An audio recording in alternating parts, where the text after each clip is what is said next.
ಅನತ್ಯ ಸ್ತುತ್ಯ ವಿರಕ್ತಿಯ ಭಜದಮಲಜನ ಔನ್ನತ್ಯ ಭೂತಿ ಅರ್ಪಕಾಯ ಕ್ಷಿತ್ಯಾಂ ಅತ್ಯಲ್ಪಭೃತ್ಯೇಷ್ವಪಿ ಕುಜನಕೃತ ಔದ್ಧತ್ಯ ಭೂತ್ಯಾಜಕಾಯ ಕರ್ತ್ರೇ ಧರ್ತ್ರೇ ಅಥ ಹರ್ತ್ರೇ ಹಯಮುಖಹರಯೇ ಅಮುತ್ರ ಪಾತ್ರೇ ನಮಸ್ತೆ ತಸ್ಮೈ ಕಸ್ಮೈಚಿತ್ ಅಸ್ಮನ್ಮನಸಿ ಧೃತಕಥಾ ವಿಸ್ಮೃತೌ ಸ್ಮಾರಕಾಯ ಶ್ರೀರಮಾಯೈ ನಮಃ ಶ್ರೀ ಆನಂದತೀರ್ಥಗುರುಭ್ಯೋ ನಮಃ ಶ್ರೀ ಭಾರತ್ಯೈ ನಮಃ ಶ್ರೀ ವಾದಿರಾಜತೀರ್ಥಗುರುಭ್ಯೋ ನಮಃ ಪೂಜ್ಯಾಯ ರಾಘವೇಂದ್ರಾಯ ಸತ್ಯಧರ್ಮರತಾಯ ಚ ಭಜತಾಂ ಕಲ್ಪವೃಕ್ಷಾಯ ನಮತಾಂ ಕಾಮಧೇನವೇ ಶ್ರೀ ವಿದ್ಯಾಮಾನ್ಯತೀರ್ಥಗುರುಭ್ಯೋ ನಮಃ ವೇದಾಂತ ತರ್ಕಾದಿ ವಿದಗ್ಧ ಬುದ್ಧಿಂ ವಿದ್ಯಾ ಪ್ರಸಾರೇ ಅರ್ಪಿತ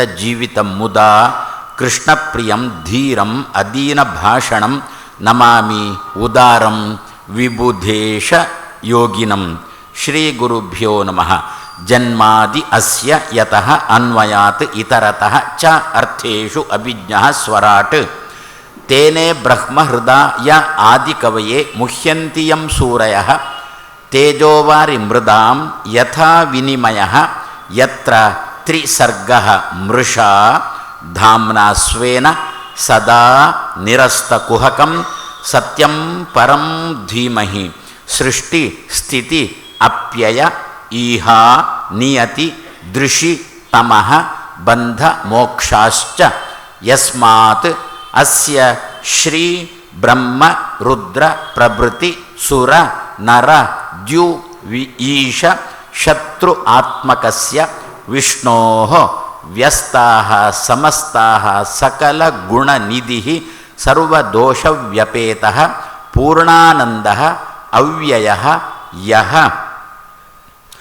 ಗುರುರಪಿ ಪರಮಃ ಚಿಂತಯೇ ತಂ ಮಹಾಂತಂ ಶ್ರೀ ಗುರುಭ್ಯೋ ನಮಃ ನೈಮಿಷೇ ಅನಿಮಿಷಕ್ಷೇತ್ರೇ ಮುನಯಃ ಶೌನಕಾದಯಃ ಸತ್ರಂ ಸ್ವರ್ಗಾಯ ಲೋಕಾಯ ಸಹಸ್ರ ಸಮಂ ಆಸತ ಸಹಸ್ರ ಸಮಂ ಆಸತ ಅಂದರೆ 1000 ವರ್ಷಗಳ ಕಾಲ ಆಸತ ಆಚರಣೆ ಮಾಡಿದರು ಅಂತ ಒಂದು ಸಾಮಾನ್ಯವಾದ ಅರ್ಥ.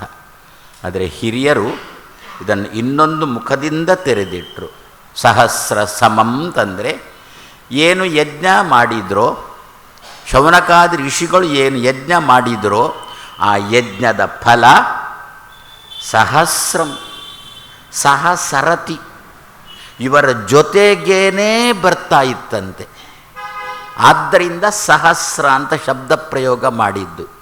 ನಾವು ಯಾವುದಕ್ಕೋಸ್ಕರ ಕರ್ಮಾಚರಣೆ ಮಾಡುವುದು? ಜಪವೋ ದೇವರ ಪೂಜೆಯೋ ಪ್ರತಿ ದಿವಸ ಶಾಲಿಗ್ರಾಮ, ಸಾಲಿಗ್ರಾಮ ಅಂತಲ್ಲ, ಶಾಲಿಗ್ರಾವ. ಗ್ರಾವ ಅಂದರೆ ಕಲ್ಲಿಗೆ ಹೆಸರು, ಶಾಲಿ ಅಂದರೆ ಶೋಭಿಸುವ ಅಂತ ಅರ್ಥ. ಬುದ್ಧಿಶಾಲಿ, ಬಾಹುಶಾಲಿ, ಬುದ್ಧಿ ಇಲ್ಲ ಬಾಹು ಇಲ್ಲದಿದ್ದರೆ ಭೋಜನಶಾಲಿ ಹೇಳ್ತೇವೆ ತಾನೆ. ಶಾಲೆ ಶಾಲಿ ಏನರ್ಥ? ಎಲ್ಲಿ ನಮ್ಮ ಮಕ್ಕಳು ಶೋಭಂತೆ ಶೋಭಿಸ್ತಾರೋ ಅದಕ್ಕೆ ಶಾಲೆ ಶಾಲಿ ಅಂತ ಹಿರಿಯರು ಕೊಟ್ಟಿರತಕ್ಕಂಥ ಹೆಸರು. ಹಾಗಾದರೆ ಆ ದೃಷ್ಟಿಯಲ್ಲಿ ಶಾಲತೆ, ಶೋಭತೆ, ಶಾಲಿ ಗ್ರಾವ. ಗ್ರಾವ ಅಂದರೆ ಕಲ್ಲು, ಶಾಲಿ ಅಂದರೆ ಶೋಭಿಸುವ ಕಲ್ಲು. ಏನು ಶೋಭಿಸ್ತದೆ? ಆ ಕಲ್ಲಿಗೆ ನೀರು ಹಾಕೋಣ, ಫಳಫಳ ಅಂತ ಹೊಳಿತದಲ್ವೋ. ಅದಕ್ಕೆ ಹಿರಿಯರಂದ್ರೆ ನಿತ್ಯ ಒಂಚೂರು ನೀರು ಹಾಕೋದಕ್ಕೆ. ಸ್ವಾಮಿ ಭಯ ಆಗುತ್ತೆ ಅಂತ ಕೆಲವರು. ಅಯ್ಯೋ ದೇವರೇ, ಭಯ ಪರಿಹಾರಕ್ಕೋಸ್ಕರನೇ ಇರುವುದದು, ನಾವು ಅದರಿಂದಲೇ ಭಯ ಪಡ್ತಾ ಇದ್ದೇವೆ ನಾವು. ಅದಕ್ಕಂದ್ರು ದೇವರ ಬಗ್ಗೆ ಭಯ ಅಲ್ಲ, ಭಯ ಮಿಶ್ರಿತ ಪ್ರೀತಿ ಇರಲಿ. ಅಮ್ಮನ ಬಗ್ಗೆ ಪ್ರೀತಿ ಮಾತಾದರೆ ಅಮ್ಮನ ತಲೆ ಮೇಲೆ ಬಂದು ಕೂಡ್ತಾನೆ. ಆವಾಗ ಭೀತಿ ಪ್ರೀತಿ ಎರಡು ಇತ್ತು ಅಂತಂದರೆ ಎಲ್ಲಿರಬೇಕು ಅಲ್ಲೇ ಇರ್ತಾನೆ. ಅದೇ ರೀತಿಯಲ್ಲಿ ದೇವರ ಬಗ್ಗೆ ಅದು ಆ ಕಲ್ಲಲ್ಲಿ, ಆ ಶಿಲೆಯಲ್ಲಿ ಹೊಳಿತಾನಂತೆ, ಭಗವಂತ ಹೊಳಿತಾನಂತೆ. ಹಾಗಾದರೆ ಆ ಶಿಲೆಯನ್ನು ಸ್ಪರ್ಶ ಮಾಡಿಕೊಂಡು ಕೆಲವರಿಗೆ ಭಯ, ಏನು ಮಂತ್ರ ಬರೋಲ್ಲ ತಂತ್ರ ಬರೋಲ್ಲ ಅಂತ ಹೇಳಿಕೊಂಡು ಅದಕ್ಕಂದರು ನಾರಾಯಣ ಅಷ್ಟಾಕ್ಷರ ಬರುತ್ತಾ ಅಂತ ಕೇಳಿದರು. ಒಂದು ಪ್ರಶ್ನೆ ಏನು ಗೊತ್ತಾ ಸ್ವಾಮಿ, ನಾರಾಯಣ ಅಷ್ಟಾಕ್ಷರದಲ್ಲಿ ಎಷ್ಟು ಅಕ್ಷರ? ಇದು ಹೇಗಾಯಿತು ಗೊತ್ತಾ? ಉಡುಪಿಯಲ್ಲಿ ಅಷ್ಟಮಠಗಳು ಎಷ್ಟು ಅಂತ ಕೇಳಿದ್ದಾನೆ. ಅಷ್ಟಮಠ ಅಂದ, ಪುನಃ ಎಷ್ಟು ಅಂತ ಒಂದು ಪ್ರಶ್ನೆ. ಅಂದರೆ ಅದು ಅಷ್ಟಮಠ ಅಂತ ಯಾವುದೋ ಒಂದು ಮಠಕ್ಕೆ ಹೆಸರು ಅಂತ ಅವನ ತಲೆಯಲ್ಲಿ ಕಾಣುತ್ತೆ. ಅದೇ ರೀತಿಯಲ್ಲಿ 8 ಅಕ್ಷರಗಳಿರತಕ್ಕಂಥ ಒಂದು ಮಂತ್ರ ತಾನೆ. ಆ ಮಂತ್ರದಿಂದ ಸಮಗ್ರ ಪೂಜೆ ಮಾಡಲಿಕ್ಕೆ ಬರುತ್ತೆ ಅಂದರು. ಬಾಲಕನ ಕಲಭಾಷೆ ಜನನಿಯು ಕೇಳಿ ಸುಖಪಡುವಂತೆ ಆ ಧಾಟಿಯಲ್ಲಿ ಪ್ರತಿ ದಿವಸ ನಂದು ಸ್ಪರ್ಶ ಮಾಡಿಕೊಂಡು ಒಂದು ದಳ ಶ್ರೀ ತುಳಸಿ ಬಿಂದು ಗಂಗೋದಕವ ಇಂದಿರಾರಮಣ ನಿನಗೆ ಅರ್ಪಿತವೆನಲು ಅಂತ ದಾಸರು ಹೇಳಿದಂತೆ ನಿತ್ಯ ಸ್ಪರ್ಶ ಮಾಡೋಣ. ಚೂರು ವೈಶ್ವದೇವ ಮಾಡೋಣ. ಉಣ್ಣುವುದು ಜಾಸ್ತಿ, ವೈಶ್ವದೇವ ಚೂರು ಸಾಕು ಅಂದ ದೇವರು. ಇನ್ನು ಕೆಲವರದ್ದು ಪ್ರಶ್ನೆ ಇರುತ್ತೆ, ಸ್ವಾಮಿ ಮಂತ್ರ ಬರೋಲ್ಲ ಅಂತ. ಅದಕ್ಕಂದರು ಅನ್ನವನ್ನು ತುಪ್ಪದಲ್ಲಿ ಅದ್ದಿ ಅಗ್ನಿ ಅಂತರ್ಗತ ಹರಿಣೀಪತಿ ಪರಶುರಾಮ ನಿನಗೆ ಪ್ರೀತಿಯಾಗಲಿ. ಪ್ರಿಯತಾ ಅಂತ ಹೇಳಲಿಕ್ಕೆ ಸ್ವಾಮಿ ಸಂಸ್ಕೃತ ಬರೋಲ್ಲ ಅಂದ. ಸರಿ, ನಮ್ಮ ದೇವರಿಗೆ ಕನ್ನಡನೂ ಬರುತ್ತೆ. ಯಾರಿಂದ ಜಾಸ್ತಿ ಬರುತ್ತೆ? ಕನ್ನಡ ಕನ್ನಡ ಅಂತ ಹೋರಾಡ್ತಾರಲ್ಲ ಅವರಿಗಿಂತ ಚೆನ್ನಾಗಿ ಬರುತ್ತೆ ಕನ್ನಡ ನಮ್ಮ ದೇವರಿಗೆ. ಆದ್ದರಿಂದ ತುಪ್ಪದಲ್ಲಿ 3 ಸಲ ಅದ್ದಿ ಅದನ್ನು ಅಗ್ನಿ ಅಂತರ್ಗತ ಪರಶುರಾಮ ನಿನಗೆ ಪ್ರೀತಿಯಾಗಲಿ ಅಂತ ಹೇಳಿಕೊಂಡು 3 ಸಲ ಹಾಕೋಣ. 3 ತಾಪಗಳನ್ನು ಪರಿಹರಿಸಿಕೊಳ್ಳೋಣ. ವೈಶ್ವದೇವ ಆಯಿತು ಅಂತಂದರು. ಅದರ ಮೇಲೆ ಪ್ರಶ್ನೆ ಏನು ಅಂತ ನನಗೆ ಗೊತ್ತು. ಸ್ವಾಮಿ ಏನು, ನಮ್ಮ ಮನೆಯಲ್ಲಿ ಒಲೆನೂ ಇಲ್ಲ ಎಲೆನೂ ಇಲ್ಲ ಅಂದರು. ಹೌದಲ್ವೋ? ಎಲ್ಲ ಗ್ಯಾಸ್ ಗ್ಯಾಸ್ ಗ್ಯಾಸ್. ಆ ಇರಾನ್ ಮತ್ತು ಅಮೇರಿಕದ ಟ್ರಂಪ್ ಹುಚ್ಚನಾದರೂ ಕೂಡ ಇರಾನ್ನ ಜೊತೆ ಕಾದಾಟ ಮಾಡುವ ಮೂಲಕ ಆ ಏನು ಹೊರ್ಮುಜ ಅಂತಲೋ ಏನೋ ಅದರ ಗಡಿ ದಾಟಿಕೊಂಡು ಬರಬೇಕಾಗಿರತಕ್ಕಂಥ ಹಡಗುಗಳನ್ನು ನಿಲ್ಲಿಸಿದರೂ ಕೂಡ ಆವಾಗ ನಿಲ್ಲಿಸಿದ ಅಂತ ಗೊತ್ತಾದ ಕೂಡಲೇ ನಮ್ಮ ಮನೆ ಹೆಣ್ಮಕ್ಕಳೆಲ್ಲ ಒಲೆ ಎಲ್ಲಿ ಉಂಟು ಅಂತ ಹುಡುಕ್ಲಿಕ್ಕೆ ಶುರು ಮಾಡಿದರು. ಈಗ ರಸ್ತೆ ಪಕ್ಕದಲ್ಲಿ ಒಂದು ನಾಮಫಲಕ ಕಾಣ್ತೇವೆ ನಾವು ಅಲ್ಲಲ್ಲಲ್ಲಲ್ಲಿ ನಮ್ಮ ಜನರನ್ನು ಆಕರ್ಷಣೆ ಮಾಡುವುದಕ್ಕೋಸ್ಕರ. ಏನು ಅಂತ? ಒಲೆ ಊಟ ಅಂತ. ಪೂರ್ತಿ ಬರೀಲಿಕ್ಕೆ ಅವರು ಅಷ್ಟು ತಾಳ್ಮೆ ಇಲ್ಲ. ನಿಜವಾಗಿ ಏನು ಬರಿಬೇಕಿತ್ತು? ಒಲೆ ಅಡಿಗೆ ಎಲೆ ಊಟ ಅಂತ ಬರೀಬೇಕಿತ್ತು. ಅಷ್ಟು ಬರೀಲಿಕ್ಕೆ ಅಲ್ಲಿ ಪುರುಸೋತಿಲ್ಲ. ಒಲೆ ಊಟ ಅಂತಲೇ ಬರೆದು ಬಿಟ್ಟರು. ಅದಕ್ಕೆ ನಾವೇನು ಅರ್ಥ ಮಾಡ್ತೇವೆ? ಒಲೆಯಲ್ಲಿ ಅಡಿಗೆ ಎಲೆಯಲ್ಲಿ ಊಟ ಅಂತ ಹೇಳಿಕೊಂಡು ಬಂತು ನಮ್ಮ ಪ್ರಾಚೀನತೆ. ಪುನಃ ನಮ್ಮನ್ನು ಹುಡುಕಿಕೊಂಡು ಬರಲಿಕ್ಕೆ ಶುರುವಾಯಿತಾ? ಅಂದರೆ ಒಲೆಯ ಅಡಿಗೆ ತುಂಬ ರುಚಿ, ಎಲೆಯ ಊಟ ಮತ್ತಷ್ಟು ರುಚಿ ಅಂತ ಅದರ ಅರ್ಥ ತಾನೆ. ಹಾಗಾದರೆ ಇಂತಹ ಪ್ರಸಂಗ ನಮ್ಮಲ್ಲಿ ಉಂಟೀಗ. ಸ್ವಾಮಿ ಮನೆಯಲ್ಲಿ ಅಗ್ನಿ ಇಲ್ಲ, ಹಾಗಾದರೆ ಯಾವುದಕ್ಕೆ ಹಾಕಬೇಕು? ಆ ಸ್ಟವ್ಗೆ ಹಾಕುವುದಾ?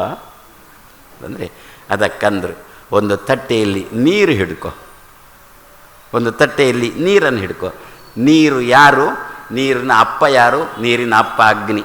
ಅಗ್ನೇರಾಪಃ ಪಂಚಭೂತಗಳು ಆಕಾಶ, ವಾಯು, ಅಗ್ನಿ, ನೀರು, ಮಣ್ಣು ಅಂತ ತಾನೆ. ಒಂದರಿಂದ ಒಂದು ಹುಟ್ಟಿದ್ದು ಅಂತ ತಾನೆ. ಹಾಗಾದರೆ ನೀರಿನ ಅಪ್ಪ ಅಗ್ನಿ. ನಮ್ಮಲ್ಲಿ ಒಂದು ಮಾತುಂಟು ಗೊತ್ತಾ? ಪಿತೃಗುಣ ಮಾತೃ ಜಾತಿ. ಮಕ್ಕಳಿಗೆ ಪಿತೃಗುಣ ಮಾತೃ ಜಾತಿ ಸುತಾನ ಅಂತ ಹೇಳಿಕೊಂಡು ಆಚಾರ್ಯ ಮಧ್ವರು ಶಾಸ್ತ್ರದ ಮಾತನ್ನು, ವ್ಯಾಸರ ಮಾತನ್ನು ಆಚಾರ್ಯ ಮಧ್ವರು ಕೊಟ್ಟದ್ದು. ಆದ್ದರಿಂದ ನಮ್ಮಲ್ಲಿ ಮಗ ಏನಾದರೂ ಕಳ್ಳ ಆದರೆ ನಾವು ಏನಂತೇವೆ ಗೊತ್ತಾ? ಥೇಟ್ ಅಪ್ಪನಂತೆ ಕಳ್ಳ ಅಂತ ಅಂದುಬಿಡ್ತೇವೆ. ಅಪ್ಪನ ಗುಣ, ಅಪ್ಪ ಬೆಂಕಿಯ, ಅದರ ಗುಣ ಹಾಗಾದರೆ ನೀರಲ್ಲಿ ಉಂಟ. ಆದ್ದರಿಂದ 3 ಸಲ ತುಪ್ಪದಲ್ಲಿ ಅದ್ದಿ. ಇನ್ನು ಇಷ್ಟಿಷ್ಟು ಅನ್ನ ಹಿಡ್ಕೊಳ್ಳೋದಲ್ಲ, ಅಲ್ಲಿ ತಟ್ಟೆ ಸ್ವಲ್ಪನೇ ಇರುವುದು, ಅನ್ನ ಮಾತ್ರ ಇಷ್ಟಿಷ್ಟು ಇಲ್ಲ, ಒಂಚೂರು ಅನ್ನ, ಒಂದು 4-5 ಅಗಳು ಅನ್ನ ಹಿಡ್ಕೊಂಡು ತುಪ್ಪದಲ್ಲಿ ಅದ್ದಿ ನೀರಿನಲ್ಲಿ ಹಾಕೋಣ. ಅಗ್ನಿಯನ್ನು ಚಿಂತನೆ ಮಾಡೋಣ. ಅಗ್ನಿಯಂತರ್ಗತ ಪರಶುರಾಮನಿಗೆ ಪ್ರೀತಿಯಾಗಲಿ ಅಂತ ಹೇಳಿಕೊಂಡು ಹಾಕೋಣ. ವೈಶ್ವದೇವ ಮುಗೀತು ಅಂತಂದರು. ಒಂಚೂರು ಅನ್ನ ಹಿಡ್ಕೊಂಡು ಹೊರಗೆ ಹೋಗಿ ಕಾಗೆ, ನರಿ, ನಾಯಿಗಳಿಗೆ ಬಲಿ ಹಾಕೋಣ. ಆಮೇಲೆ ಊಟ ಮಾಡಲಿಕ್ಕೆ ಅಧಿಕಾರಿಗಳಾಗೋಣ. ಇಲ್ಲದಿದ್ದರೆ ನಾವೇ ಮಾಡಿದ್ದಾದರೂ ಕೂಡ ಊಟಕ್ಕೆ ನಮಗೆ ಅಧಿಕಾರ ಇಲ್ಲ ಅಂತ ಹಿರಿಯರು ಶಾಸ್ತ್ರಕಾರರು ಹೇಳಿದ್ದು. ಇದನ್ನೊಂದು ಪ್ರಾಮಾಣಿಕವಾಗಿ ನಾವು ಮಾಡಿಕೊಂಡು ಈ ಕರ್ಮವನ್ನು ಮಾಡಿಕೊಂಡು ಬರೋಣ. ಬೆಳಿಗ್ಗೆ ಬೇಗ ಎದ್ದು ಸೆಗಣಿ ಸಾರಿಸಿ, ಮನೆಯ ಮುಂದೆ ಸೆಗಣಿ ಸಾರಿಸಿ, ಗೊತ್ತು ಈಗಿನ ನಮ್ಮ ಹೆಣ್ಣುಮಕ್ಕಳಿಗೆ ಸೆಗಣಿ ಅಂತಂದರೆ ಎಲರ್ಜಿ ಅಂತ ಗೊತ್ತು. ಆದರೆ ಶಾಸ್ತ್ರಕಾರರು ಒಂದು ಮಾತಂದ್ರು ಗೊತ್ತಾ? ದಶಮಸ್ಕಂದ ಭಾಗವತದಲ್ಲಿ ಬರುತ್ತೆ, ಸೆಗಣಿಯಲ್ಲಿ ಯಾರ ಸನ್ನಿಧಾನ ಉಂಟು? ಹೃಷ್ಟ ಪುಷ್ಟ ಮಹಾಲಕ್ಷ್ಮೀ ಗೋಮಯೇ ಸಂಸ್ಥಿತ ಅಂತ ಶಾಸ್ತ್ರದ ಮಾತು. ಎಲ್ಲ ದೇವತೆಗಳು ಬಂದು ಗೋವಿನ ಒಂದೊಂದು ಭಾಗದಲ್ಲಿ ಬಂದು ಕೂತ್ರ. ಕರ್ಣಯೋ ಅಶ್ವಿನೋ ದೇವವು ಚಕ್ಷುಷೋ ಶಶಿ ಭಾಸ್ಕರವು ದಂತೇಶು ಮರುತಃ 49 ಮರುತ್ತುಗಳು ಗೋವಿನ ಹಲ್ಲುಗಳಲ್ಲಿ ಬಂದು ಕೂತವು. ಜಿಹ್ವಾಯಾಂಚ ಸರಸ್ವತಿ, ನಾಲಿಗೆಯಲ್ಲಿ ಸರಸ್ವತಿ ಬಂದು ಕೂತಳು ಆಕಳಿನದ್ದು. ಕಂಠೇಚ ಹೃದಯೇ ಹವ್ಯವಾಹನ, ಹೃದಯದಲ್ಲಿ ಅಗ್ನಿ ಬಂದು ಕೂತ. ಚತ್ವಾರ ಸಾಗರಾಹ, 4 ಸಮುದ್ರಗಳು. ಗವಾಂ ಪಯೋಧರೆ, 4 ಕೆಚ್ಚರಿನಲ್ಲಿ 4 ಸಮುದ್ರಗಳು ಬಂದು ಕೂತವು.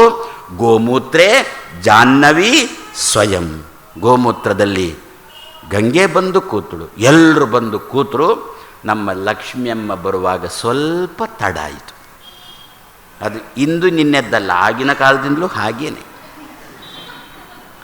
ನಾವು ಹೊರಟು ತಯಾರಾಗಿರ್ತೇವೆ, ಅಲ್ಲಿ ಬಸ್ ಹೋಯಿತು ಅಂತಂದ್ರೂ ನಮ್ಮ ಹೆಣ್ಣುಮಕ್ಕಳದ್ದು ಹೊರಟು ತಯಾರಾಗಿರುವುದಿಲ್ಲ. ಸುಮ್ಮನೆ ತಮಾಷೆಗೆ ಆ ಸೀರೆ ಉಡುವುದಾ ಈ ಸೀರೆ ಉಡುವುದಾ, ಇದನ್ನು ತೆಗೆಯುವುದೋ ಅದನ್ನು ತೆಗೆಯುವುದು, ಸುಮ್ಮನೆ ತಮಾಷೆಗೆ.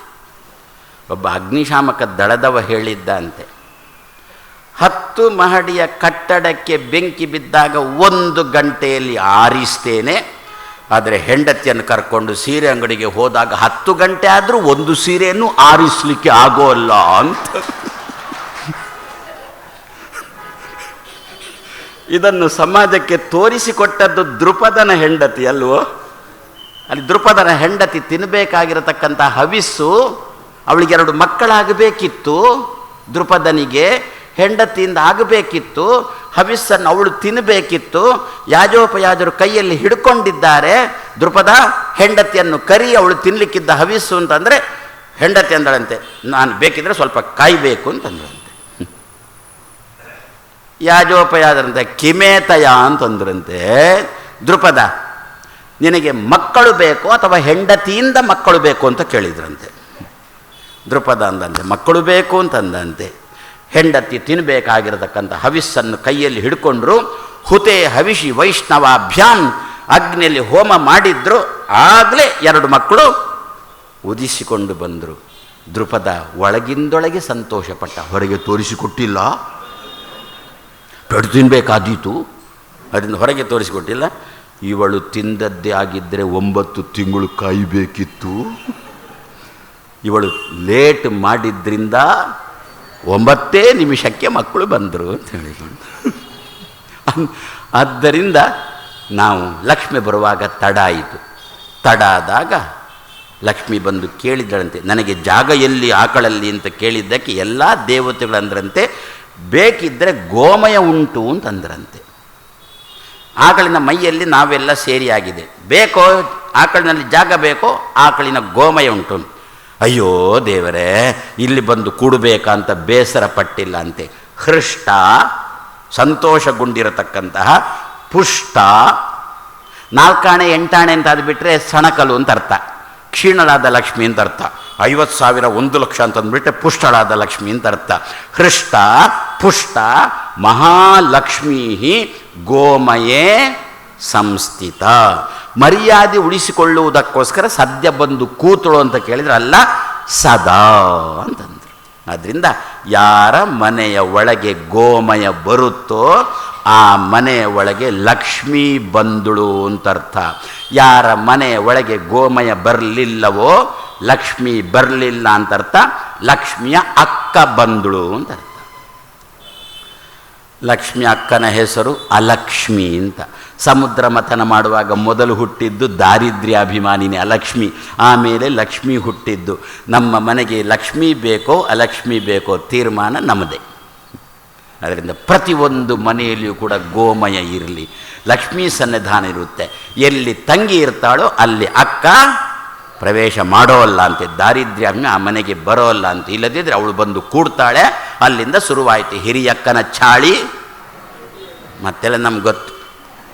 ಯಾಕೆ ನಾವು ಅನುಭವಿಸುವರು ಮನೆಯಲ್ಲಿ. ಆದ್ದರಿಂದ ಹಿರಿಯಕ್ಕನ ಚಾಳಿ, ಆ ಹಿರಿಯಕ್ಕ ಸುತರಾಮ್ ನಮ್ಮ ಮನೆಗೆ ಬರಬಾರ್ದು ಅಂತಾದರೆ ಮನೆಯಲ್ಲಿ ಗೋಮಯ ಇಟ್ಟುಕೊಳ್ಳೋಣ. ಗೋಮಯ ಒಂದು ಪ್ರಾಣಿಯ ಕಶ್ಮಲಕ್ಕೇನೆ ಇಷ್ಟು ಮಹತ್ವ ಕೊಟ್ಟಿದ್ದಾರೆ ಅಂತಂದರೆ ಆ ಪ್ರಾಣಿಗೆ ಎಷ್ಟು ಮಹತ್ವ ಇಲ್ಲದನ್ನು ನಾವು ತೂಕ ಮಾಡಬೇಕು ಅಂತಂದರು. ಅಂತಹ ಗೋಮಯ ಕೈಯಲ್ಲಿ ಹಿಡ್ಕೊಂಡು ಮನೆಯ ಮುಂದೆ ಸಾರಿಸಿ ರಂಗೋಲೆ ಹಾಕಿ ತುಳಸಿ ಬುಡಕ್ಕೆ ನೀರು ಹಾಕಿ ಒಂದು ಡೊಗ್ಗಾಲು ಕೃಷ್ಣನನ್ನು ಹಿಡ್ಕೊಂಡು ಅಂಬೆಗಾಲು ಸ್ವಾಮಿ ನಿಂತ ಕೃಷ್ಣ ಆಗಬಾರ್ದು ಅಂತ ಯಾರು ಕೇಳಿದರು.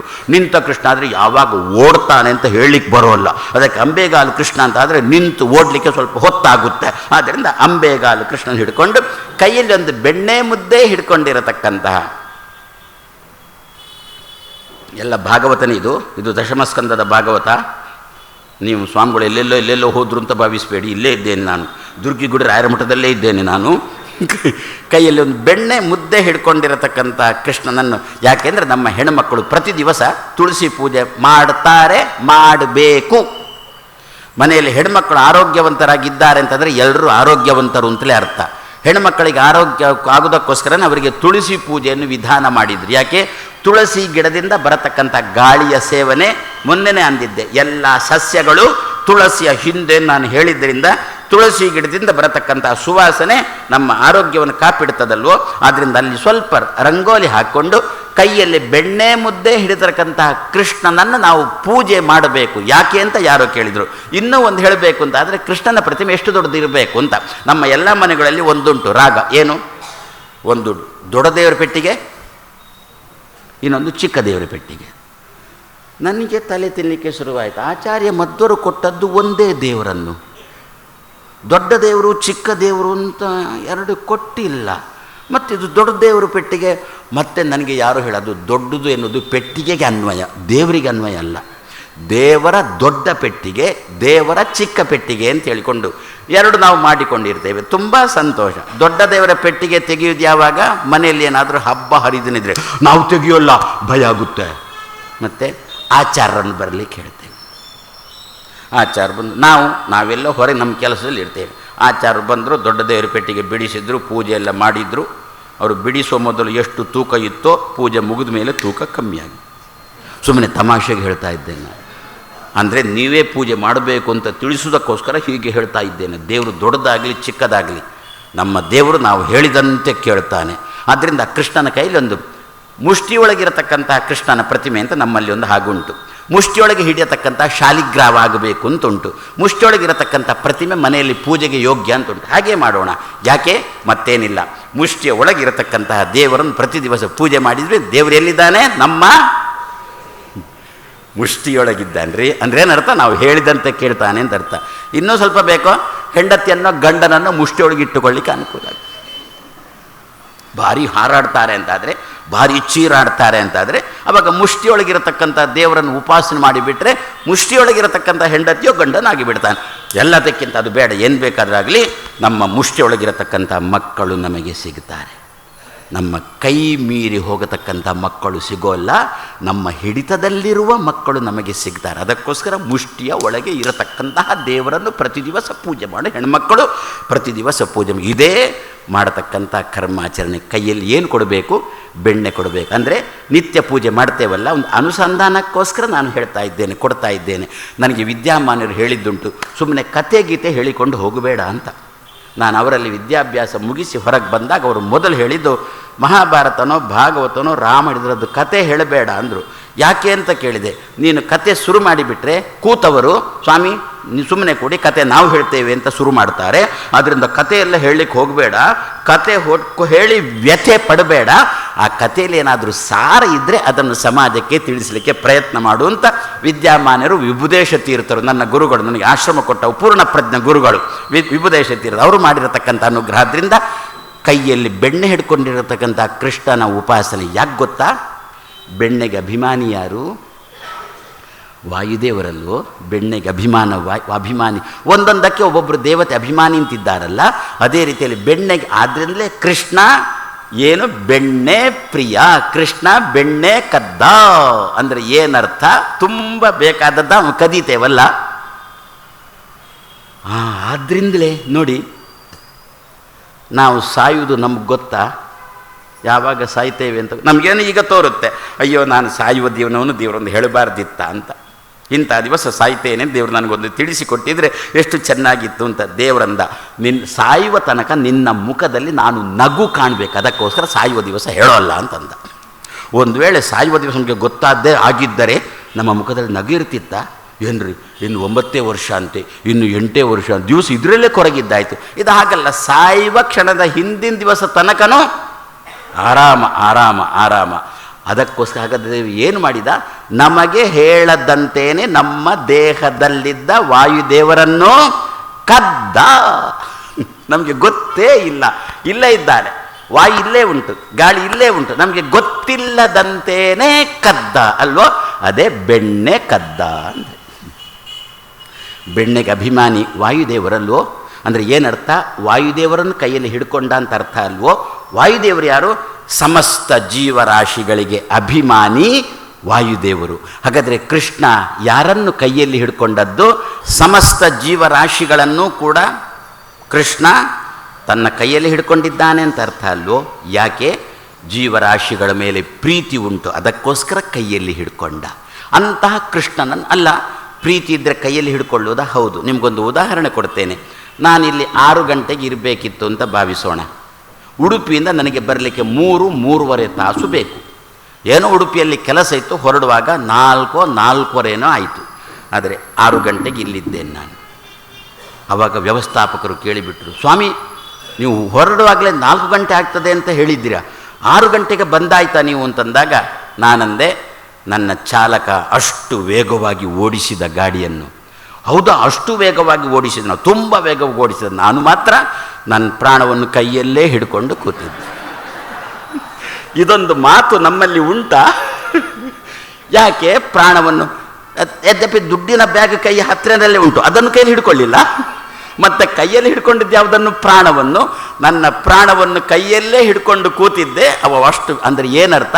ಅಕಸ್ಮಾತ್ ಗಾಡಿ ಏನಾದರೂ ಲಗಾಡಿ ಆಗುವ ಪ್ರಸಂಗ ಬಂದರೆ ತುಂಬ ಪ್ರಿಯವಾದ ಪ್ರಾಣವನ್ನು ಬೇಗ ಹೊರಗೆ ಹಾಕೋಣ ಅಂತ ಅರ್ಥ. ಮತ್ತೇನು? ಕೈಯಲ್ಲಿ ಹಿಡ್ಕೊಳ್ಳೋದು ಆ ಉದ್ದೇಶ ಅಂತಾನೆ, ಬೇಗ ಹೊರ ಹಾಕ್ಲಿಕ್ಕಾಗುತ್ತೆ ಅಂತ. ಹಾಗಾದರೆ ಯಾವುದು ನಮಗೆ ತುಂಬ ಪ್ರಿಯವೋ ಅದನ್ನು ಕೈಯಲ್ಲಿ ಹಿಡ್ಕೋವೆಲ್ಲ. ಸಮಸ್ತ ಜೀವರಾಶಿಗಳು ಭಗವಂತನಿಗೆ ತುಂಬ ಪ್ರಿಯ, ಅದಕ್ಕೋಸ್ಕರ ಕೈಯಲ್ಲಿ ಹಿಡ್ಕೊಂಡಿದ್ದಾನೆ, ಬೆಣ್ಣೆಯ ರೂಪದಲ್ಲಿ ಕೈಯಲ್ಲಿ ಹಿಡ್ಕೊಂಡಿದ್ದಾನೆ. ಅಂತಹ ಅಂಬೆಗಾಲು ಕೃಷ್ಣ ನಮ್ಮ ಹೆಣ್ಮಕ್ಕಳು ಪ್ರತಿ ದಿವಸ ಪೂಜೆ ಮಾಡ್ತಾ ಬಂದರು ಅಂತಂದರೆ, ಮಕ್ಕಳು ಬೆಣ್ಣೆಯಂತೆ ಆಗಿ, ಕಲ್ಲಿನಂತಿರತಕ್ಕಂಥ ಮಕ್ಕಳು ಬೆಣ್ಣೆಯಂತೆ ಆಗಿ ಅಮ್ಮನ ಹಿಡಿತದಲ್ಲಿ ಇರ್ತಾರೆ. ಇಂತಹ ಕರ್ಮಗಳನ್ನು ಪ್ರತಿ ದಿವಸ ನಾವು ಮಾಡಿಕೊಂಡು ಬರಬೇಕು. ಯಾತಕ್ಕೋಸ್ಕರ? ಶಾಸ್ತ್ರ ಹೇಳಿತು, ಕರ್ಮಣ ಜ್ಞಾನಂ ಆತನೋತಿ. ಒಳ್ಳೆ ರೀತಿಯಲ್ಲಿ ಪ್ರಾಮಾಣಿಕವಾಗಿ ನೀನು ನಿನಗೆ ವಿಹಿತವಾದ ಕೆಲಸಗಳನ್ನು ಪ್ರತಿ ದಿವಸ ಮಾಡಿಕೊಂಡು ಬಂದಿ ಅಂತಂದರೆ ಅಂತಃಕರಣ ಶುದ್ಧವಾಗಿ ಗುರುಗಳು ಹೇಳುವ ಪಾಠ ನಿನ್ನ ತಲೆಗೆ ಹಿಡಿಯುತ್ತೆ. ಕರ್ಮಣ ಜ್ಞಾನಂ ಆತನೋತಿ. ಹಾಗಾದರೆ ಬೆಳಿಗ್ಗೆ ಹೋಮ ನಡೀತದೆ, ಮಧ್ಯಾಹ್ನ ಮೇಲೆ ಸೂತ ಪುರಾಣಿಕರು ಉಪನ್ಯಾಸ ಮಾಡ್ತಾರೆ. ಮಾಡಿದ ಉಪನ್ಯಾಸ ಇವರ ತಲೆಗೆ ಹಿಡಿಬೇಕು, ಮರಿಬಾರ್ದು. ಹಾಗಾದರೆ ಬೆಳಿಗ್ಗೆ ಮಾಡಿರತಕ್ಕಂಥ ಕರ್ಮದ ಫಲ ಇವರ ಜೊತೆ ಸರತಿ ಇತಿ ಸಹಸ್ರ ಅಂತಂದ್ರು. ಸರತಿ ಅಂದರೆ ನಮ್ಮಲ್ಲಿ ಸರತಿ ಸಾಲು ಅಂತ ಒಂದುಂಟ, ಕೇಳಿದ್ದೀರಿ ಕಾಣುತ್ತೆ ಅಲ್ವೋ? ಸರತಿ ಸಾಲು ಏನರ್ಥ?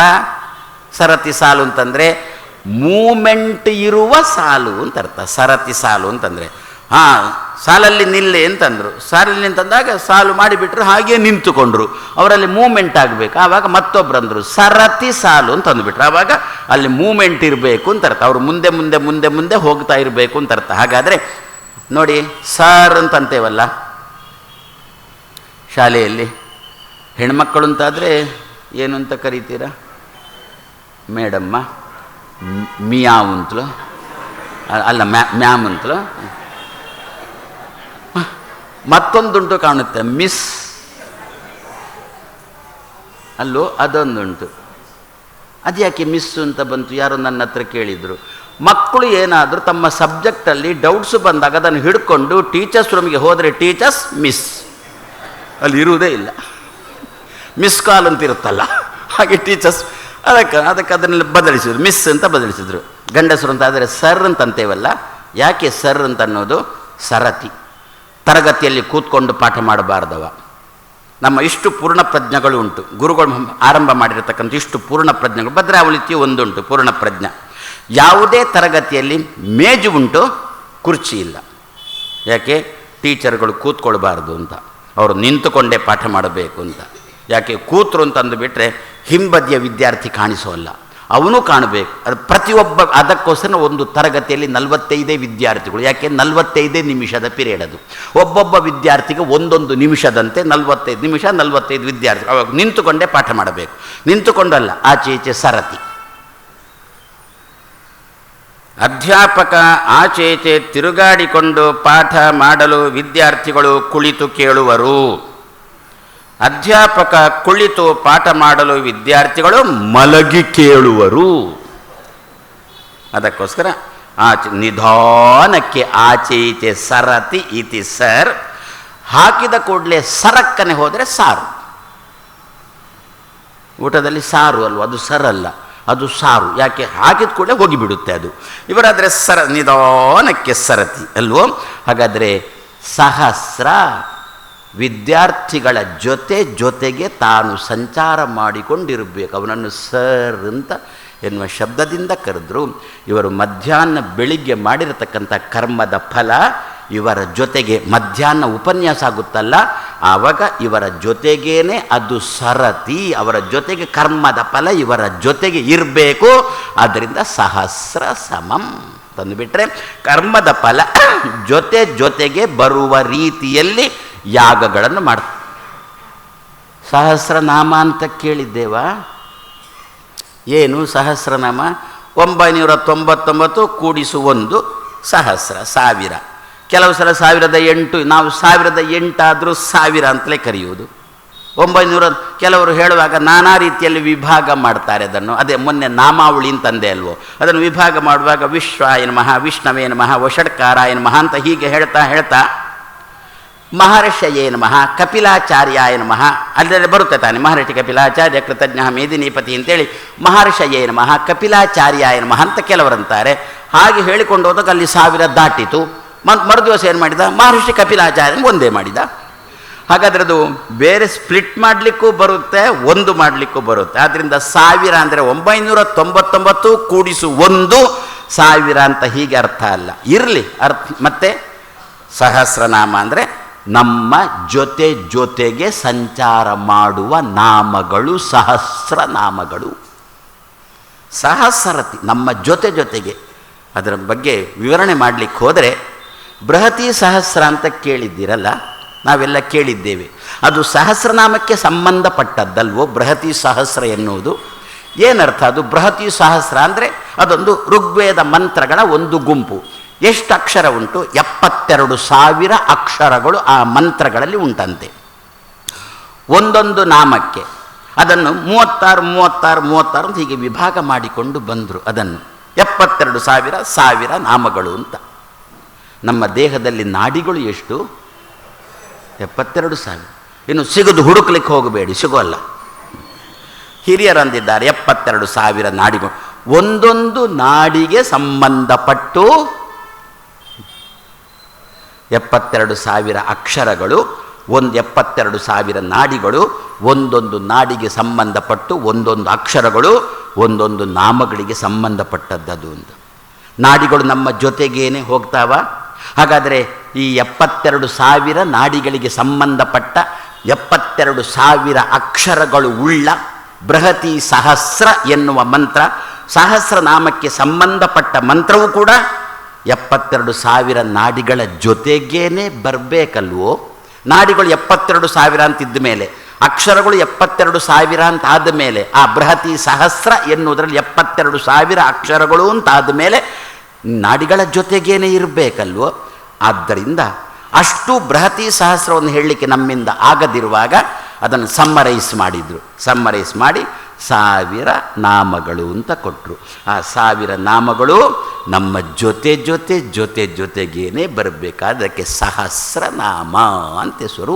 ನಿತ್ಯ ಸಹಸ್ರನಾಮ ಅಂತ ಅನುಸಂಧಾನ ಮಾಡಿಕೊಂಡು ನಾಮಗಳನ್ನು ಹೇಳೋಣ.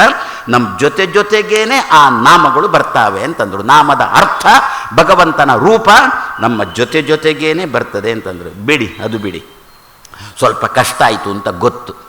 ಇನ್ನೊಂದು ತಗೊಳ್ಳೋಣ. ಪುರುಷ ಸೂಕ್ತ ಗೊತ್ತಲ್ವೋ? ಪುರುಷನಾಮಕ ಭಗವಂತ ವರ್ಣನೆ ಮಾಡುವುದು ಆರಂಭ ಆಗೋದು ಹೇಗೆ?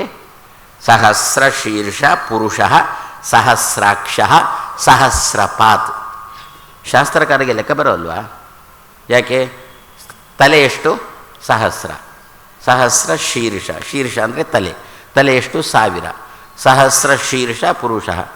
ಕಣ್ಣು ಸಹಸ್ರಾಕ್ಷ, 1000ವೇ ಕಣ್ಣ. ಹಾಗಾದರೆ ಒಂದು ತಲೆಗೆ ಒಂದೇ ಕಣ್ಣ?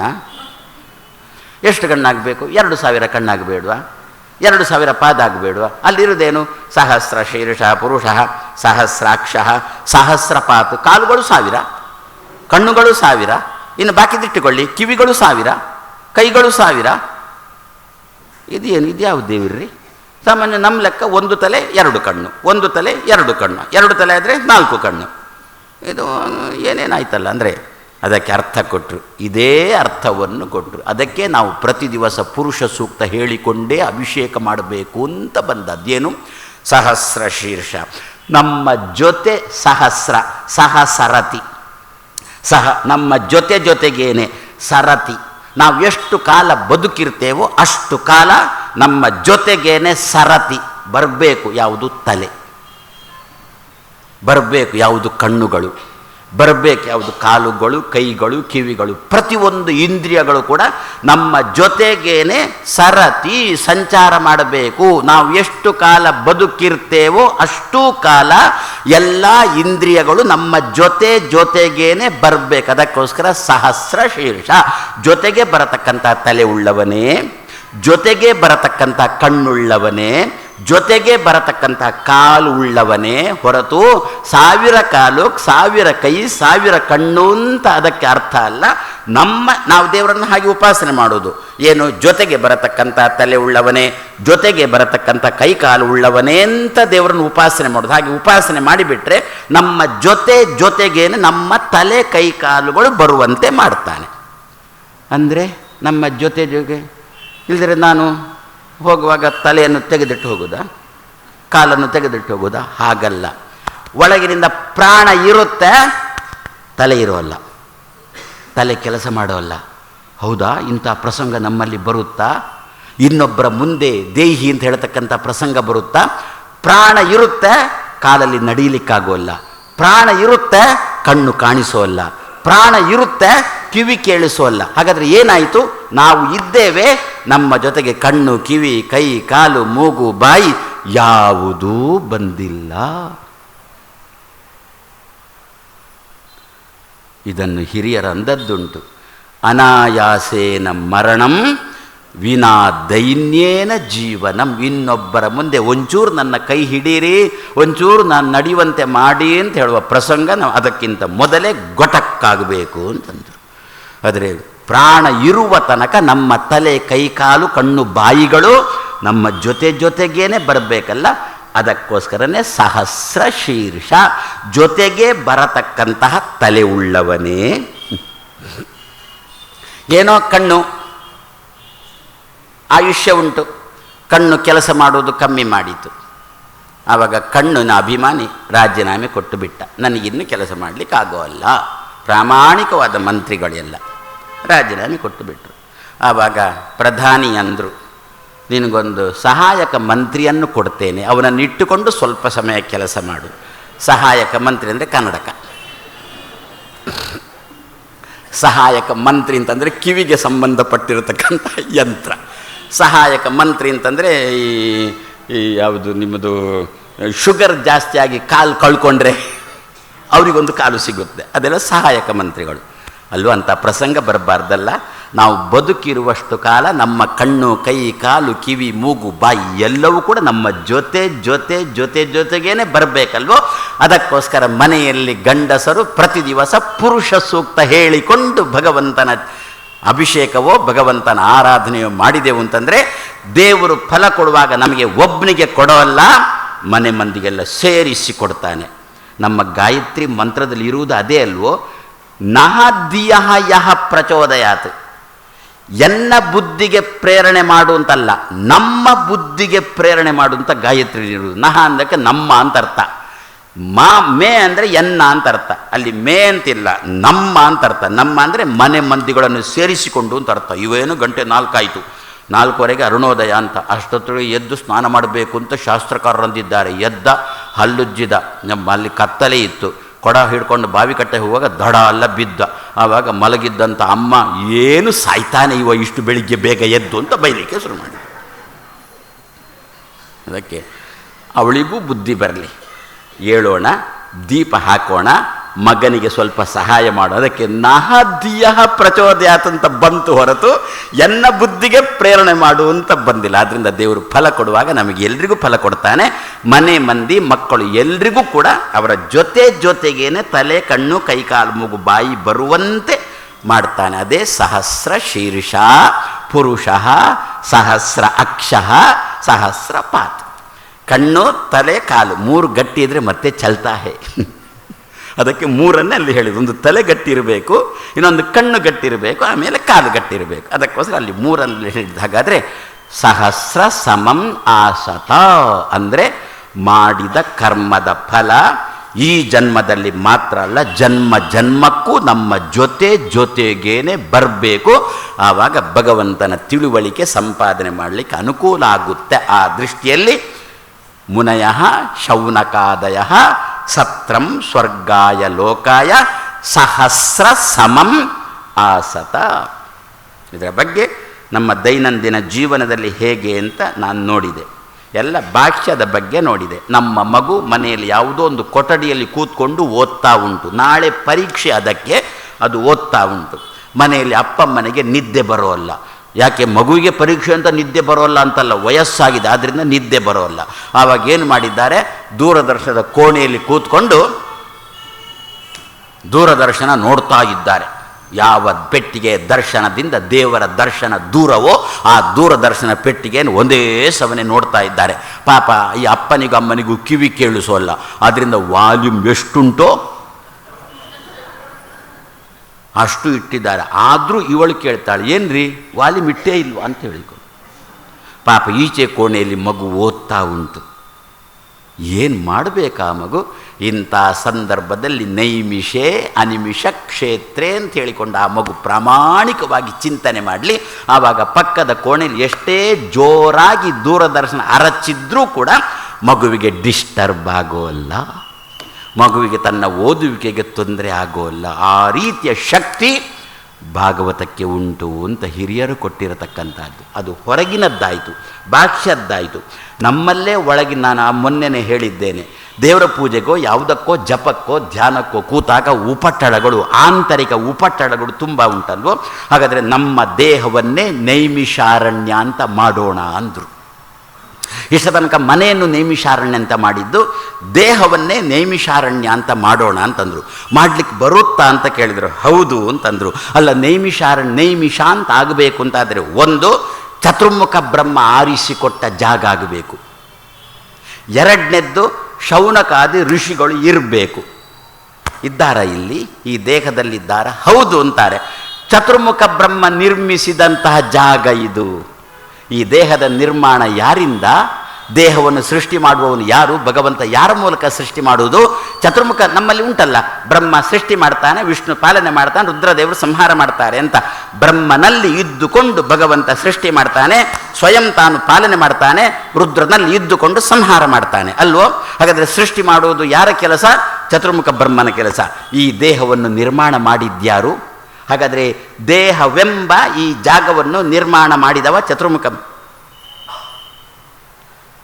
ಅನೇಕ ದೇಹಗಳನ್ನು ನಿರ್ಮಾಣ ಮಾಡಿದ ಅಂತೆ.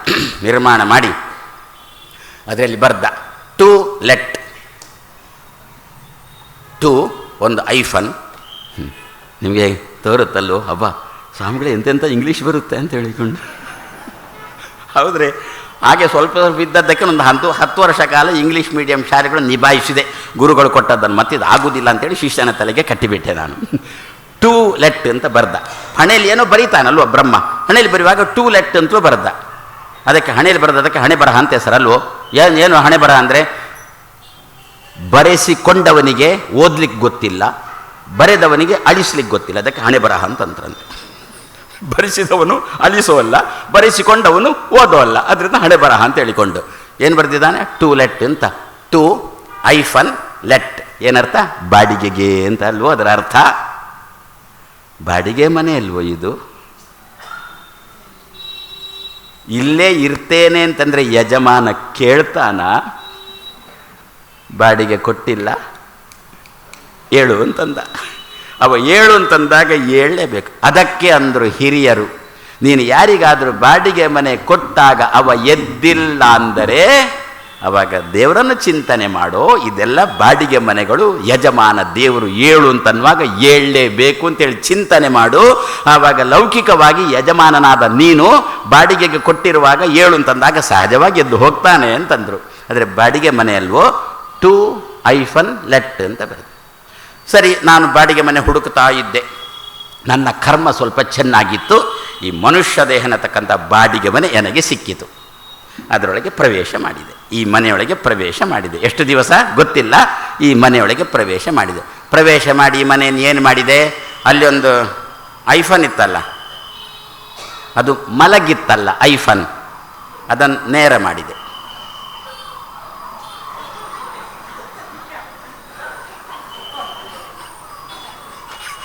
ಐಫನ್ ಅಡ್ಡ ಮಲಗಿತ್ತು. ನಾನು ಇಲ್ಲಿಗೆ ಬಂದು ಮಾಡಿದ ಕೆಲಸ ಏನು ಅಂತಂದರೆ, ಸಾಮಾನ್ಯವಾಗಿ ನಮ್ಮ ಕೆಲಸವೇ ಅಷ್ಟು. ದೇವರು ಹೇಳಿದ್ದಕ್ಕೆ ಉಲ್ಟಾ ಮಾಡುವುದೇ ನಮ್ಮ ಕೆಲಸ. ಬೆಳಗ್ಗೆ ಬೇಗ ಏಳು, ರಾತ್ರಿ ಬೇಗ ಮಲಗು ಅಂತ ದೇವರು ಹೇಳಿದ್ದು. ನಾವು ರಾತ್ರಿ ತಡ ಮಲಗಿ ಬೆಳಿಗ್ಗೆ ತಡ ಏಳೋದು. ಅದೇ ದೇವರು ಹೇಳಿದ್ದಕ್ಕೆ ಉಲ್ಟಾ. ಏಕಾದಶಿ ಒಂದು ತಿನ್ನಬೇಡ ಅಂತ ದೇವರು ಅಂದದ್ದು, ಏಕಾದಶಿಯೇ ಸಖತ್ತು ಹೊಡೆಯುವುದು ನಾವು. ಆದ್ದರಿಂದಲೇ ನಮಗೇನಾದರೂ ಅಕಸ್ಮಾತ್ ಸಮಸ್ಯೆಗಳು, ಏನಾದರೂ ದೊಡ್ಡ ಕಾಯಿಲೆ, ತುರ್ತು ಆಸ್ಪತ್ರೆಗೆ ಹೋಗುವ ಪ್ರಸಂಗ ಬಂದರೆ ನಮ್ಮನ್ನು ಕರ್ಕೊಂಡು ಹೋಗಲಿಕ್ಕೆ ಬರುವುದು ಯಾವುದು? ಅದರ ಹೆಸರೇ ಆ್ಯಂಬುಲೆನ್ಸ್. ಮತ್ತು 108 ಅಂತ ಬರೆದಿರ್ತಾರೆ. 108 ಸಮಸ್ಯೆಗಳನ್ನು ಹೊತ್ತುಕೊಂಡವರನ್ನು ಹೊತ್ತುಕೊಂಡು ಹೋಗಲಿಕ್ಕೆ ಅದರ ಹೆಸರು 108 ಅಂತಲೇ. ಸರಿ, ಹೋಗಲಿ ಬಿಡಿ. ಅದರಲ್ಲಿ ಏನು ಬರೆದಿರ್ತಾರೆ, ಆ್ಯಂಬುಲೆನ್ಸ್ ಅಂತ ಆಂಗ್ಲ ಭಾಷೆಯಲ್ಲಿ ಹೇಗೆ ಬರೆದಿರ್ತಾರೆ? ಉಲ್ಟಾ ಬರೆದಿರ್ತಾರೆ. ಹಿಂಬದಿಯಲ್ಲಿ ಸರಿ ಬರೆದಿರ್ತಾರೆ, ಎದುರಿಗೆ ಉಲ್ಟಾ ಬರೆದಿರ್ತಾರೆ. ಯಾಕೆ? ಜೀವನದಲ್ಲಿ ಉಲ್ಟಾ ಮಾಡುವವರನ್ನು ಹೊತ್ತುಕೊಂಡು ಹೋಗಲಿಕ್ಕೆ ಇದ್ದದ್ದು ಕೂಡ ಉಲ್ಟಾನೆ ಅಂತ ಹೇಳಿಕೊಂಡು, ಅದು ಕೂಡ ಹೆಸರು ಕೂಡ ಅದರದ್ದು ಉಲ್ಟಾನೆ. ಅದರದ್ದು ದೇವರ ಸಂಕಲ್ಪ ಹೇಗುಂಟಲ್ವೋ, ಎಷ್ಟು ಚೆನ್ನಾಗಿ ಉಂಟಲ್ವೋ. ಹಾಗಾದರೆ ನಾನು ಬಂದು ಈ ದೇಹವನ್ನು, ದಾಸರೊಂದು ಹಾಡಲ್ಲಿ ಹೇಳಿದರು, ಬ್ರಹ್ಮಾಂಡವೆಲ್ಲ ಸುತ್ತಿ ನೋಡಲು ನಮ್ಮೂರೇ ವಾಸಿ ಅಂತ ದಾಸರದ್ದೊಂದು ಹಾಡುಂಟು. ಏನರ್ಥ? ಏನು ಶಿವಮೊಗ್ಗ ವಾಸಿ ಅಂತ ಅರ್ಥನಾ? ಹಬ್ಬ ಇದೋ ಅಂತ ಮಳೆಗೆ. ಮತ್ತೆ ನಮ್ಮೂರು ಅಂತಂದರೆ ಮಾನವ ಜನ್ಮ ಅಂತ ಅರ್ಥ ಅಲ್ವೋ?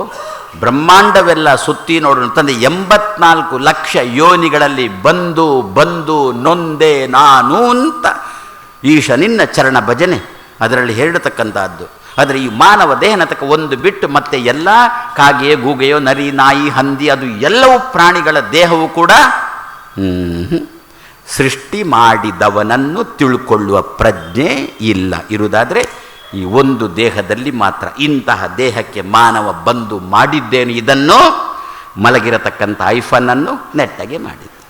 ಆ ಶಬ್ದ ಈ ವೇದಿಕೆಯಲ್ಲಿ ಹೇಳಬೇಕಾ? ನಿಮಗೆ ಅರ್ಥ ಆಯಿತು, ಪುನಃ ನಾನು ಯಾಕೆ ಹೇಳಬೇಕು? ಹಾಗಾದರೆ ಚತುರ್ಮುಖ ಬ್ರಹ್ಮದೇವರು ಕಳಿಸಿಕೊಟ್ಟದ್ದು, ಚತುರ್ಮುಖ ಬ್ರಹ್ಮದೇವರು ಕೊಟ್ಟಿರತಕ್ಕಂಥ ಈ ಜಾಗ ಅಧ್ಯಯನಕ್ಕೆ ಅಂತ, ಅದು ಕೂಡ ಚತುರ್ಮುಖ ಬ್ರಹ್ಮದೇವರೇ ತೋರಿಸಿದಂತಹ ಜಾಗ. ನೇಮಿಷಾರಣ್ಯ ಕೂಡ ಇನ್ನೇನಾಗಬೇಕು, ಅಲ್ಲಿ ಶೌನಕಾದಿ ಋಷಿಗಳಿದ್ದಾರೆ, ಇಲ್ಲಿಯೂ ಶೌನಕಾದಿ ಋಷಿಗಳು ಬೇಕು. ಯಾರು ಶೌನಕಾದಿ ಋಷಿಗಳು ಅಂತಂದರೆ, ಶೌನಕ ಶಬ್ದಕ್ಕೆ ಶೌನಕ ಅಂತ ಮಗ, ಅಪ್ಪ ಶುನಕ ಅಂಥೇಳಿ. ಶೂನಕನ ಮಗ ಶೌನಕ ಅಂತೇಳಿ. ಶೂನಕ ಅಂತ ಯಾಕೆ ಹೆಸರು? ಪ್ರಾಯಶಃ ಅವರು ನಾಯಿ ರೂಪದಲ್ಲಿ ಇದ್ದರೂ ಕಾಣುತ್ತೆ. ಶುನಕ ಅಂಥೇಳಿ ನಾಯಿಗೆ ಹೆಸರು. ನಾಯಿಗೆ ಯಾಕೆ ಶುನಕ ಅಂತ ಹೆಸರು? ಭಾರೀ ಓಡುವಿಕೆ ಉಳ್ಳದ್ದಂತೆ ನಾಯಿ, ಭಾರೀ ಓಡ್ತದಂತೆ. ನಾಯಿಗೆ ಓಡುವುದಂದ್ರು, ನಾನು ಮೊನ್ನೆ ನಂದಿದ್ದೆ, ಓಡುವುದು ಅಂತಂದ್ರು ತಿಳುವಳಿಕೆ ಅಂತಂದ್ರು ಒಂದೇ ಅರ್ಥ, ಭಾರೀ ತಿಳುವಳಿಕೆ ಅಂತೆ ನಾಯಿಗೆ. ಹೌದಲ್ವಾ? ಕಳ್ಳತನ ಆದದ್ದು ನಮ್ಮ ವಸ್ತು, ದೂರು ಕೊಟ್ಟದ್ದು ಆರಕ್ಷಕರಿಗೆ, ಹುಡುಕ್ಲಿಕ್ಕೆ ಬಂದದ್ದು ನಾಯಿಗಳು. ಆ ನಾಯಿಗಳ ಹೆಸರೇ ಪೊಲೀಸ್ ನಾಯಿಗಳು ಅಂತ.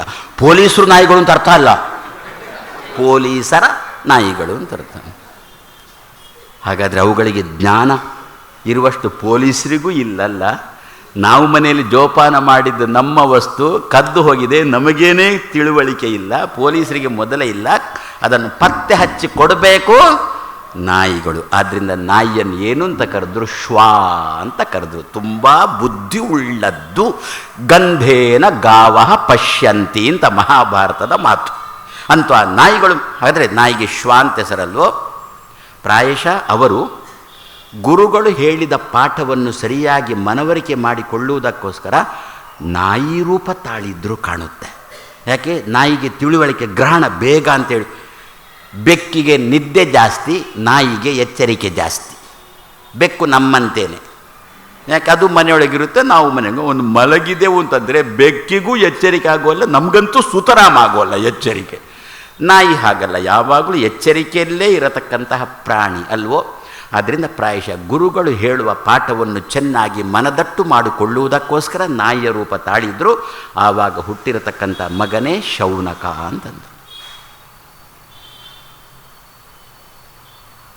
ಹಾಗಾದರೆ ಅಲ್ಲಿ ಶೌನಕರಿದ್ದರು, ನಮ್ಮ ದೇಹದಲ್ಲಿ ಶೌನಕರು ಅದಕ್ಕಂದರು. ದಲ್ಬ ಅಂತ ಒಬ್ಬ ಋಷಿ, ಇದು ಉಪನಿಷತ್ತಿನಲ್ಲಿ ಬರುವ ಒಂದು ಕಥೆ. ದಲ್ಬ ಅಂತ ಒಬ್ಬ ಋಷಿ, ಅವನಿಗೊಬ್ಬ ಮಗ. ಆ ಮಗನನ್ನು ಒಬ್ಬಳು ಮಿತ್ರ ಎನ್ನತಕ್ಕಂಥ ಹೆಣ್ಮಗಳು, ನಿಮ್ಮ ಮಗನನ್ನು ನನಗೆ ಕೊಡ್ತೀರಾ, ನಾನು ಸಾಕ್ತೇನೆ, ನನಗೆ ಸಂತತಿ ಇಲ್ಲ ಅಂತಂದಳಂತೆ. ಸರಿ ತೆಕೋ ಅಂತ ಹೇಳಿಕೊಂಡು ಕೊಟ್ಟರು.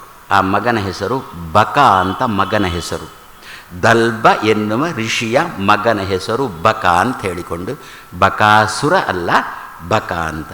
ನನಗೆ ಕೊಡಿ ಅಂತ ಹೇಳಿಕೊಂಡು ಮಿತ್ರ ಎನ್ನತಕ್ಕಂಥ ಹೆಣ್ಮಗಳು ದಲ್ಬರ ಹತ್ರ ಕೇಳಿದಾಗ ದಲ್ಬರು ಕೊಂಡೋಗು ಅಂತ.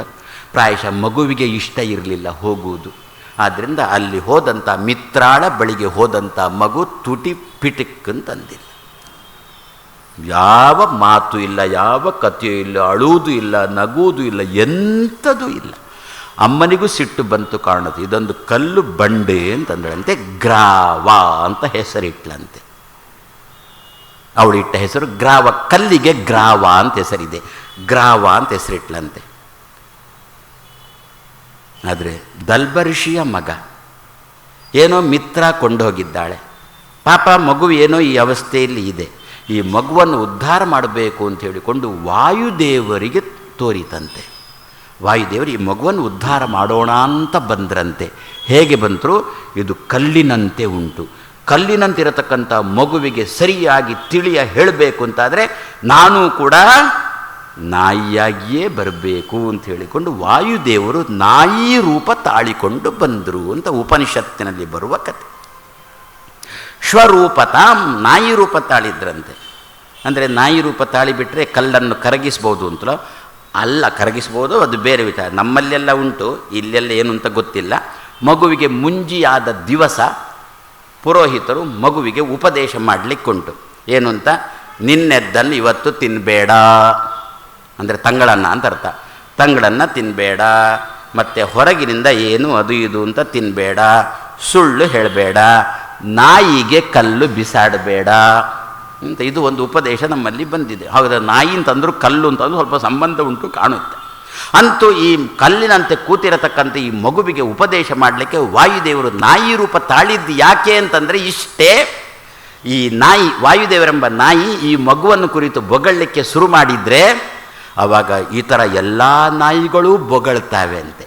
ಆವಾಗ 10 ಕಡೆಯಿಂದ ಈ ಕಲ್ಲಿನಂತಿರತಕ್ಕಂಥ ಮಗುವಿಗೆ ಉಪದೇಶ ಬಂದಾಗ ಮಗು ಸ್ವಲ್ಪ ಆದರೂ ಬದಲಾದೀತು ಅಂತ ಅಲ್ವೋ? ಸುತ್ತ 10 ಜನ ನಮಗೆ ಒಂದೇ ರೀತಿಯಲ್ಲಿ ಉಪದೇಶ ಮಾಡಲಿಕ್ಕೆ ತೊಡಗಿದರೆ ನಮ್ಮಲ್ಲಿ ಒಮ್ಮೊಮ್ಮೆ ಬದಲಾವಣೆ ಬರುತ್ತಲ್ಲ. ಅದೇ ರೀತಿಯಲ್ಲಿ ಅಲ್ಲ, ಒಂದು ನಾಯಿ ಕೂಗಿದ್ರೆ 10 ನಾಯಿ ಕೂಗುತ್ತಾವೋ? ಯಾರದು 10 ನಾಯಿಗಳು ಅಂತಂದರೆ ಮತ್ತೇನಿಲ್ಲ, ಯಾವಾಗ ವಾಯುದೇವರು ನಾಯಿ ರೂಪ ತಾಳಿದ್ರೋ ಆವಾಗ ರುದ್ರಾದಿ ಸಮಸ್ತ ದೇವತೆಗಳು ನಾಯಿ ರೂಪ ತಾಳಿಕೊಂಡು ಬಂದ್ರಂತೆ. ಯಾಕೆ? ಆ ವಾಯುದೇವರು ನಾಯಿ ರೂಪದಿಂದ ಮಾಡುವ ಪಾಠ ಅರ್ಥ ಆಗಬೇಕು ಅಂತಾದರೆ ನಾಯಿ ರೂಪದಲ್ಲೇ ಬಂದರೆ ಅರ್ಥ ಆಗ. ಅದಕ್ಕೆ ಎಲ್ಲ ದೇವತೆಗಳು ಕಪಿಗಳಾಗಿ ಬಂದದ್ದು, ವಾಯುದೇವರು ಕಪಿಯಾಗಿ ಬಂದಾಗ. ಯಾಕೆ? ಹನುಮ ಮಾತಾಡಿದ್ದು ಅರ್ಥ ಆಗಬೇಕಲ್ಲ. ನಮಗೆ ಅವುಗಳ ಭಾಷೆ ಬರೋಲ್ಲ, ಅವುಗಳಿಗೆ ನಮ್ಮ ಭಾಷೆ ಬರೋಲ್ಲ.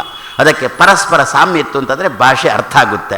ಅದಕ್ಕೋಸ್ಕರ ಅಷ್ಟೂ ಕಪಿಗಳು, ಅಷ್ಟೂ ದೇವತೆಗಳು ಕಪಿಗಳಾಗಿ ಬಂದರು, ಅಷ್ಟೂ ದೇವತೆಗಳು ಕ್ಷತ್ರಿಯರಾಗಿ ಬಂದರು, ಅಷ್ಟೂ ದೇವತೆಗಳು ಶ್ರೀಪಾದರಾಜರು, ವ್ಯಾಸರಾಜರು, ವಾದಿರಾಜರು, ಪುರಂದರದಾಸರು, ಕನಕದಾಸರು ಅಂತ ಹೇಳಿಕೊಂಡು ಆಗಿ ಬಂದರು. ಯಾಕೆ? ವಾಯುದೇವರು ಸನ್ಯಾಸಿಯಾಗಿ ಬಂದದ್ದಕ್ಕೆ. ಅದೇ ರುದ್ರಾದಿ ಸಮಸ್ತ ದೇವತೆಗಳು ನಾಯಿಗಳಾಗಿ ಬಂದ್ರಂತೆ. ಎಲ್ಲ ಸುತ್ತಮುತ್ತ ಸೇರಿಕೊಂಡು ಒಂದೇ ಸಮನೆ ಭೌ ಭೌ ಭೌ ಅಂತ ಅದೇ ಭಾಷೆಯಲ್ಲಿ ಬೊಗಳಿದಾಗ ಮಗುವಿನಲ್ಲಿ ಬದಲಾವಣೆ ಬಂತು ಅಂತಂದರು.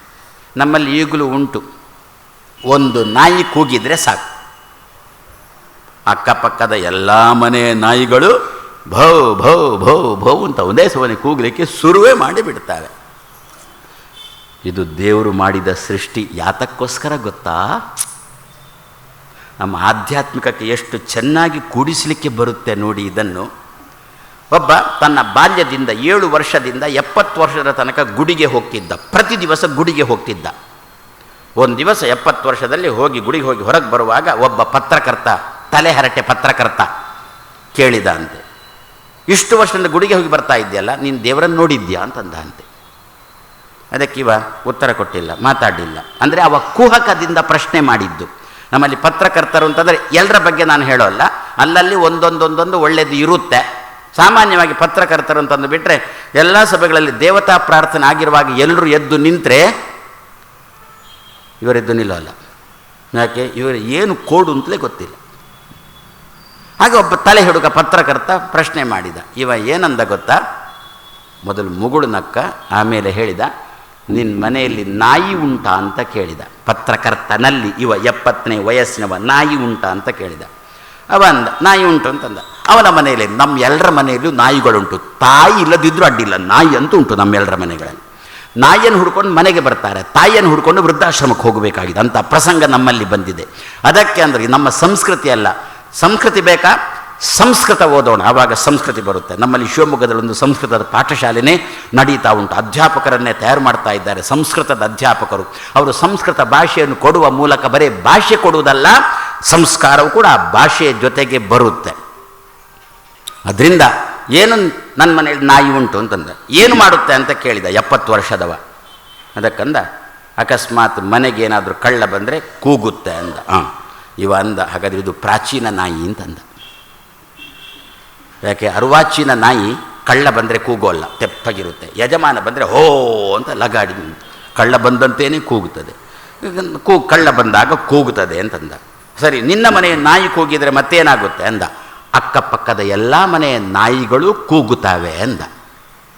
ಅದಕ್ಕೆ ವಯಸ್ಸಾದವ ಕೇಳಿದ, ವೃದ್ಧ ಕೇಳಿದ, ನಿನ್ನ ಮನೆಯ ನಾಯಿ ಕಳ್ಳನನ್ನು ನೋಡಿದೆ ಅಲ್ವಾ?